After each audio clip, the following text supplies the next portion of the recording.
হিংসা মানুষের ভালো ভালো নেকামলগুলোকে ভেতরে ভেতরে, ক্যান্সার যেরকম ভেতরে ভেতরে মানুষকে শেষ করে দেয়, মানুষের নেকামলগুলোকে ভেতরে ভেতরে সব নষ্ট করে দেয়। আগুন যেরকম কাঠকে জ্বালিয়ে পুড়িয়ে ভস্ম করে ছাই করে ফেলে দেয়, ঠিক একইভাবে হিংসা নামক ব্যাধি যদি কারোর অন্তরে থাকে, ভেতরে থাকে, এটা দেখা যায় না, এটা গোপন গুনাহ, তাহলে মানুষের সমস্ত নেকামলকে ভেতরে ভেতরে শেষ করে দেয়। সে আমল করে করে পাহাড় জমায়, এদিকে হিংসার কারণে তার সমস্ত আমল ছাই হয়ে যায়, বরবাদ হয়ে যায়। ভাইরা আমার, এই জন্য হিংসা নামক এই ভাইরাস থেকে নিজের বুকটাকে পরিচ্ছন্ন করার চেষ্টা করতে হবে। আল্লাহ তাআলা আমাদেরকে তৌফিক দান করুন।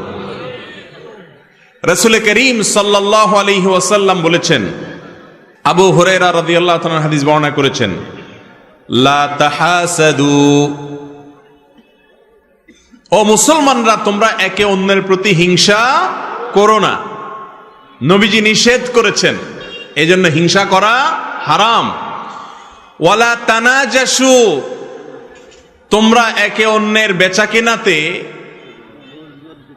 মধ্যখান দিয়ে ঢুকে ডিস্টার্ব করিও না, ক্ষতি করিও না, প্রতারণা করিও না।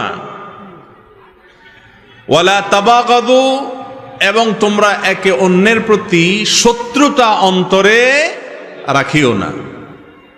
ওয়াকুনু ইবাদাল্লাহি ইখওয়ানা, আর তোমরা আল্লাহর বান্দা ভাই ভাই হয়ে থাকো। এখন কারোর সাথে আপনার শত্রুতা নাই এমন কোন মানুষ আছে?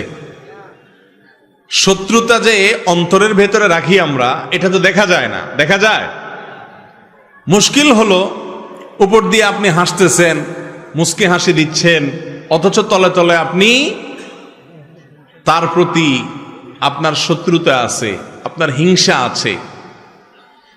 এই রোগটা দেখা যায় না, হিংসাটা দেখা যায় না। এই জন্য এটা বাতিনি গুনাহ, ভেতরের গুনাহ। ভেতরের গুনাহ অনেক মারাত্মক, অনেক ডেঞ্জারাস। ক্যান্সার ভেতরে হয়, বাহিরে হয় না, এই জন্য সেটা অনেক বেশি ডেঞ্জারাস। প্রিয় ভাইরা আমার, হিংসার গুনাহ, এটা থেকে নিজেকে পবিত্র করা না গেলে যত নেকামল আপনি করেন, যত ভালো কাজ আপনি করেন, যত তেলাওয়াত জিকির আপনি করেন, আল্লাহ রাব্বুল আলামিনের কাছে ওই আমলের সওয়াব পাওয়ার আশা করা বড় কঠিন। জান্নাতি মানুষ, তাদের মার্কা কি জানেন? জান্নাতি মানুষদের একটা বড় মাপের মার্কা হলো তারা নিরীহ কিসিমের হবে। একবার রাসূল করিম সাল্লাল্লাহু আলাইহি ওয়াসাল্লাম সাহাবীদেরকে বললেন, তোমরা একটু অপেক্ষা করো, একটু পরে একটা লোককে দেখতে পাবে যে লোকটা জান্নাতি।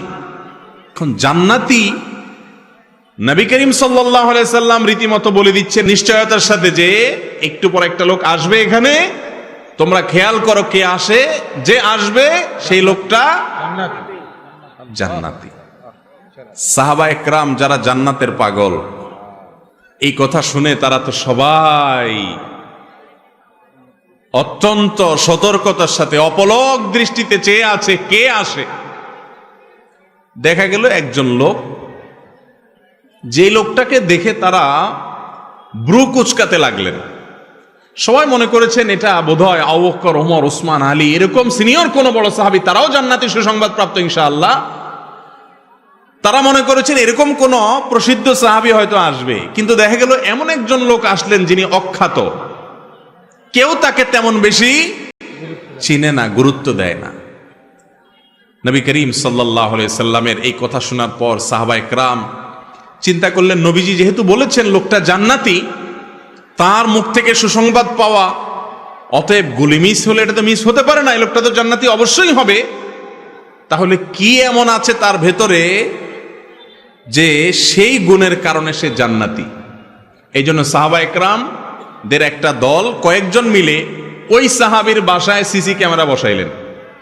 সিসি ক্যামেরা মানে আজকালকার যুগে সিসি ক্যামেরা না, মানে মনিটরিং বসাইলেন। তারা খবর নিতে শুরু করলেন যে এই লোকটা কি করে। ওনারা মনে করছেন এই লোক বোধহয় সারাদিন রোজা রাখে, আমি স্পেশাল কিছুই করি না, তোমরা যা করো আমিও তা করি। ইসলামে অতিরিক্ত কোনো কিছু করার তেমন কোনো সুযোগও নাই, সবকিছু রেডিমেড। আল্লাহ এবং তার রাসূল সাল্লাল্লাহু আলাইহি সাল্লামের পক্ষ থেকে সবকিছু রেডিমেড। তোমরা 5 ওয়াক্ত নামাজ পড়ো, ভাই আমি 6 ওয়াক্ত পড়ি না, আমিও 5 ওয়াক্ত পড়ি। তোমরা রমজানের রোজা রাখো, আমিও রমজানের রোজা রাখি।